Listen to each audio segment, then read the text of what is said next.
यहाँ की कुर्सी कहाँ गई? अलीवर्दी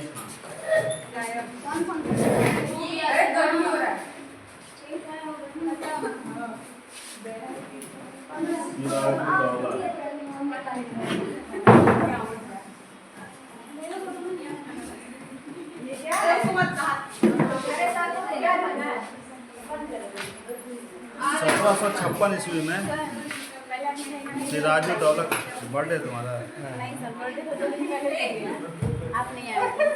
आपका हिस्सा है।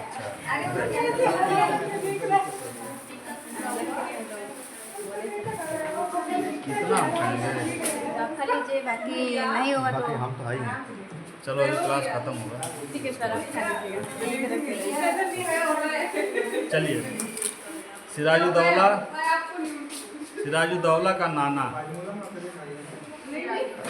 अब इधर देखो इधर। सिराजुद्दौला का नाना कौन था? अलीवर्दी था। 1526 में इसकी मृत्यु हो गई। 1556 में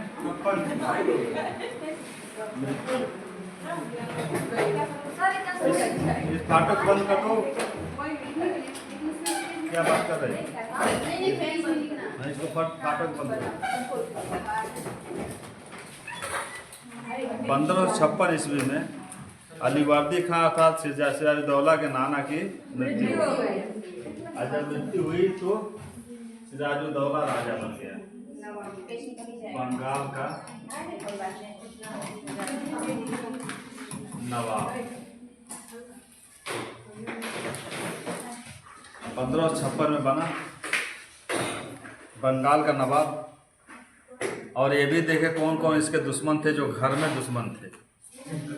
घसीटी बेगम और शौकत जंग जो इसका मौसेरा भाई। और एक कौन है?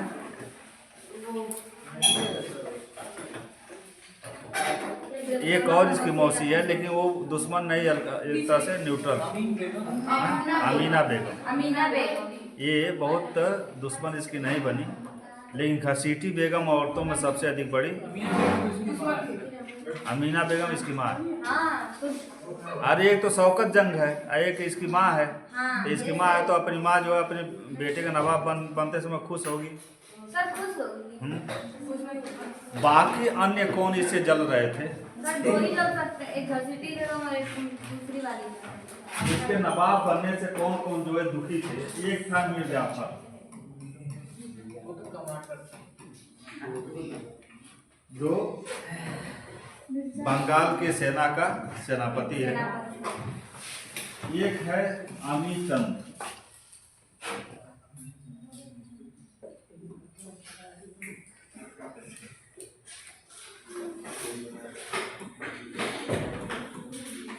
अमीर चंद। दूसरा है जगत सेठ।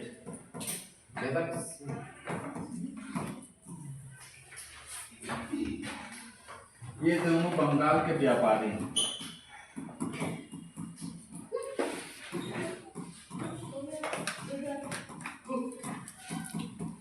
और ये अंग्रेजों के मित्र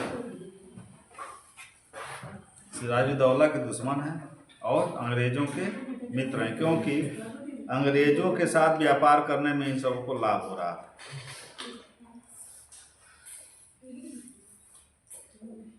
एक है कृष्ण वल्लभ या कृष्णदास। कृष्ण वल्लभ या इसका दूसरा नाम है कृष्णदास।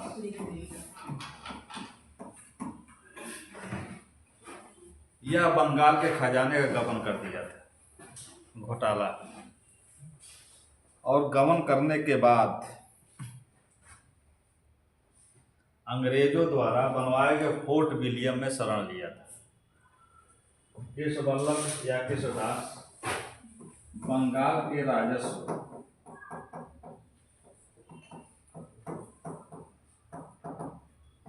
का घोटाला किया था और डर था कि सिराजुद्दौला हमको दंडित न करे, इसलिए अंग्रेजों के शरण में चला गया।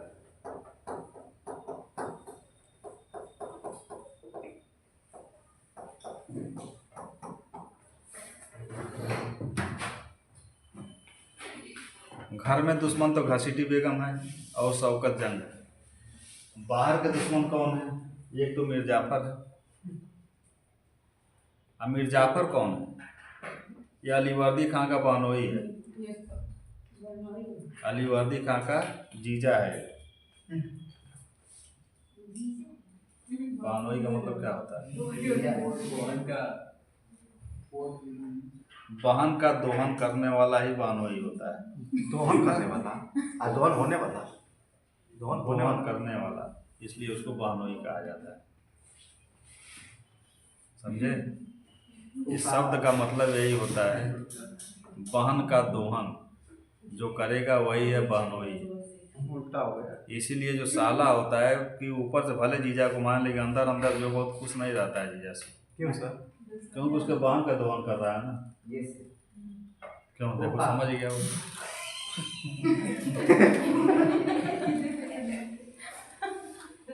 बहन का शोषण कर रहा है। बताओ किसी को बहन कोई शोषण करेगा तो खुश रहेगा?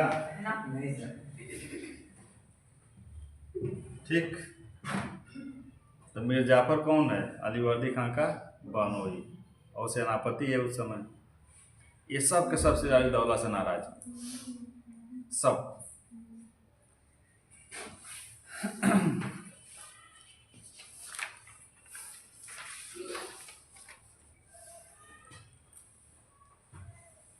यहाँ तक क्लियर हुआ? सिराजुद्दौला जब सिंहासन में बैठा तो अंग्रेजों को फोर्ट विलियम की किलेबंदी करने से रोक दिया। किलेबंदी का मतलब क्या? जैसे मान लो फोर्ट विलियम ये GIC, ठीक।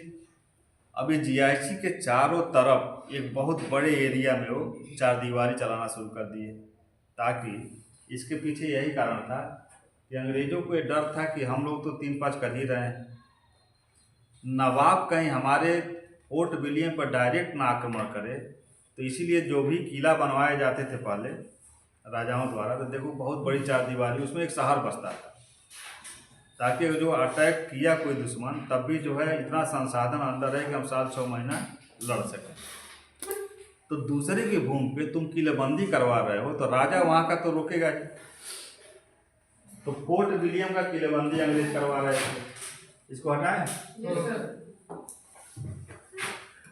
प्लासी के युद्ध का तात्कालिक कारण बन रहा है। अंग्रेज क्या कर रहे हैं? फोर्ट विलियम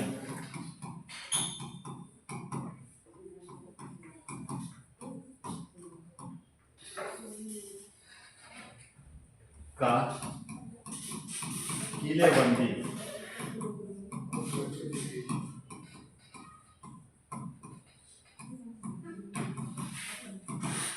अंग्रेज फोर्ट विलियम का किलेबंदी करवा रहे थे। नवाब अर्थात सिराजुद्दौला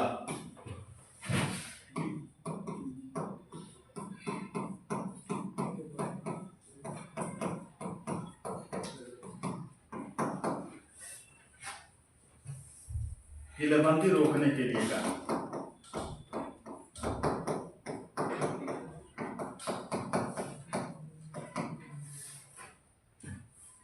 सिराजुद्दौला कहा कि आप लोग जो है किलेबंदी रोक दो, जमीन मेरी है, मैं यहाँ का नवाब।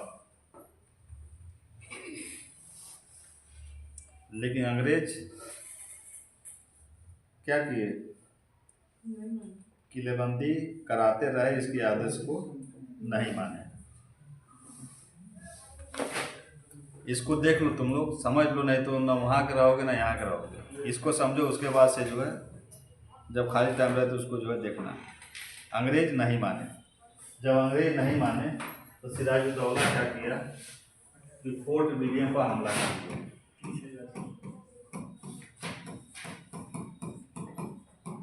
सिराजुद्दौला फोर्ट विलियम पे हमला किया और हमला करने के बाद 146 अंग्रेजों को पकड़ लिया।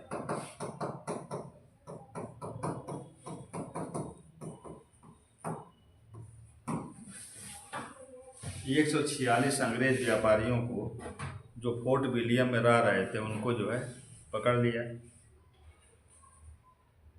अब पकड़ने के बाद 8x12 के कमरे में 146 को बंद कर दिया।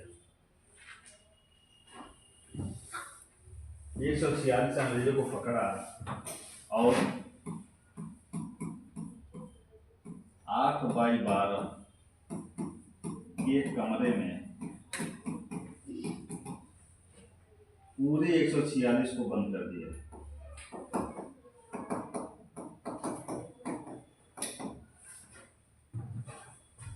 आठ बाई 12 के कमरे में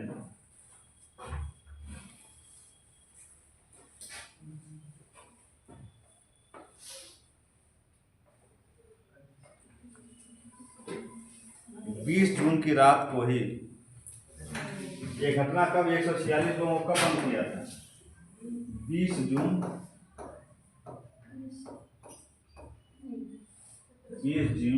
1756 को 20 जून 1756 को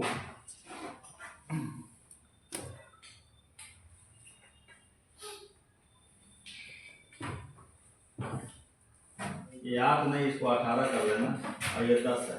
18 बाई 10 के कमरे में 146 लोगों को 20 जून 1756 को बंद कर दिया रात में। हाँ, 10 फीट चौड़ा, 18 फीट लंबा और 10 फीट चौड़ा एक कमरा था। उसमें 146 लोग किस तरह से ठूस ठूस के भरा, ठीक, और भरने के रात में बंद किया और सुबह जब खोला गया तो उसमें से मात्र 23 जिंदा थे। 146 को 20 जून 1756 को बंद किया और जब सुबह खोला गया, वो कमरा खोला गया तो मात्र 23 अंग्रेज जिंदा थे।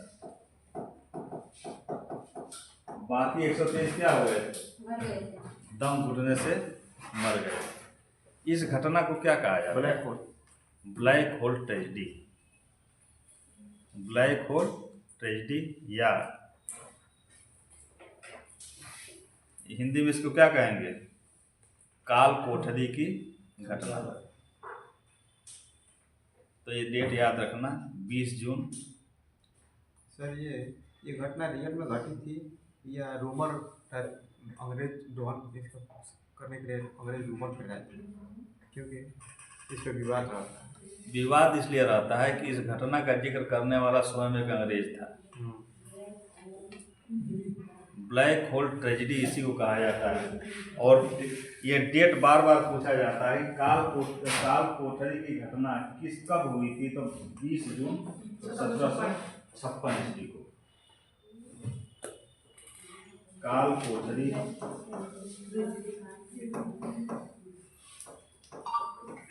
की घटना, या इसको कहते हैं कि ब्लैक होल ट्रेजेडी। समझ में आया? प्लासी के युद्ध का बैकग्राउंड बन रहा है कि प्लासी का युद्ध क्यों लड़ा गया। कितने अंग्रेज थे? 146। इनको कितने में? 18 बाई 10 के कमरे में एक रात बंद किया गया और जब सुबह खोला गया तो उसमें मात्र 23 जिंदा थे। इस 23 में एक व्यक्ति जिंदा था जो इतिहासकार भी था। इस 23 में एक व्यक्ति था जिसका नाम था हालवेल, और हालवेल अंग्रेज इतिहासकार था।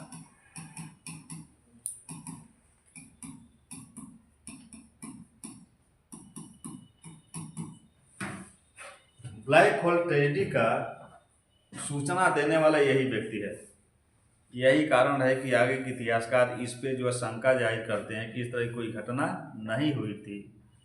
अंग्रेज़ों को एक बड़ा युद्ध लड़ना था, इसलिए उन लोगों ने इस तरह का एक मनगढ़ंत कहानी बनाया। एक्चुअल में ये बताओ, 146 लोगों को किसी तरह से भी भरोगे तो 18 बाई 10 के कमरे में वो कैसे आ पाएंगे? ये कितना बाई कितना होगा?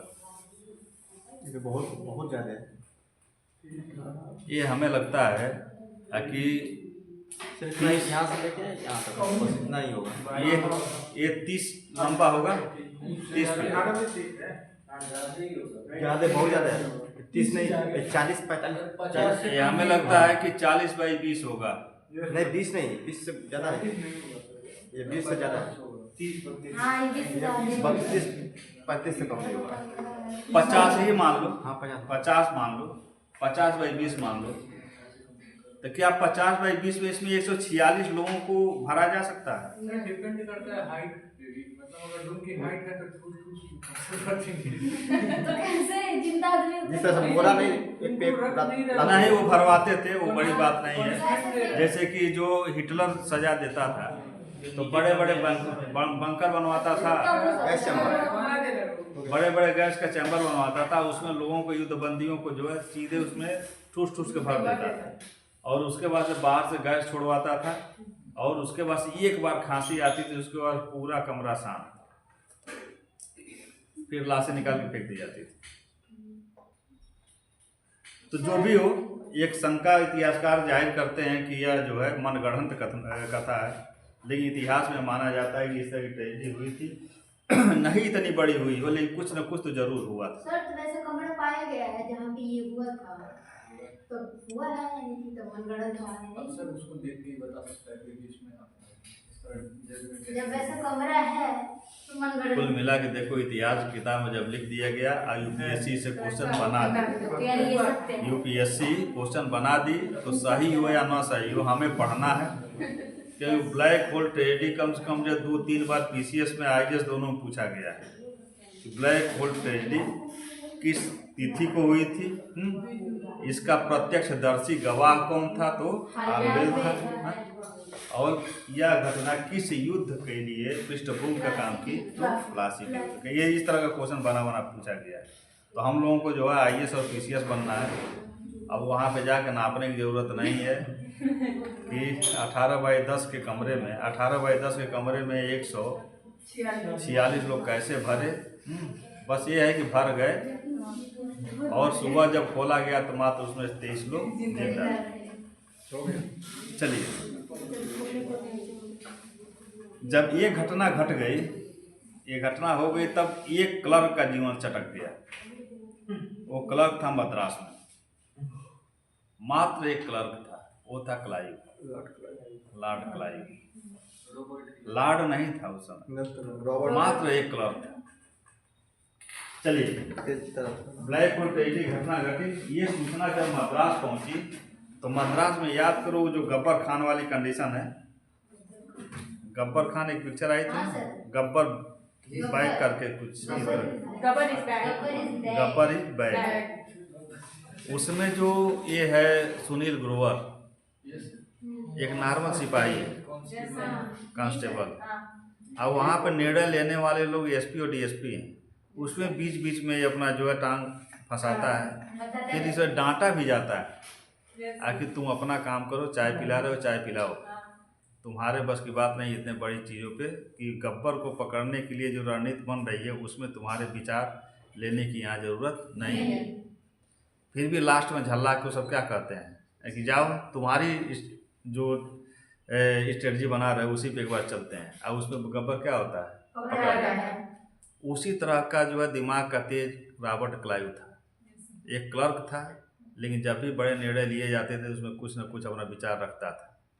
तो रॉबर्ट क्लाइव को एक सेना की टुकड़ी का जो है नेता बना के भेजा गया कि इस तरह की घटना हुई है, तुम जाओ। ऐसा इसलिए हुआ कि मद्रास में जो कंपनी के जो सेना थी वह लड़ रही थी वहाँ पे युद्ध दक्षिण भारत की शक्तियों से। अब वहाँ पे कोई इस तरह का जो है कमांडर नहीं था जिसको बंगाल भेजा जाए, तो इसलिए गब्बर द ब्लैक वाले सुनील खान की तरह से, सुनील ग्रोवर की तरह से रॉबर्ट क्लाइव को भेजे सब, आगे जाओ तुम बंगाल वाली घटना को हैंडल करो।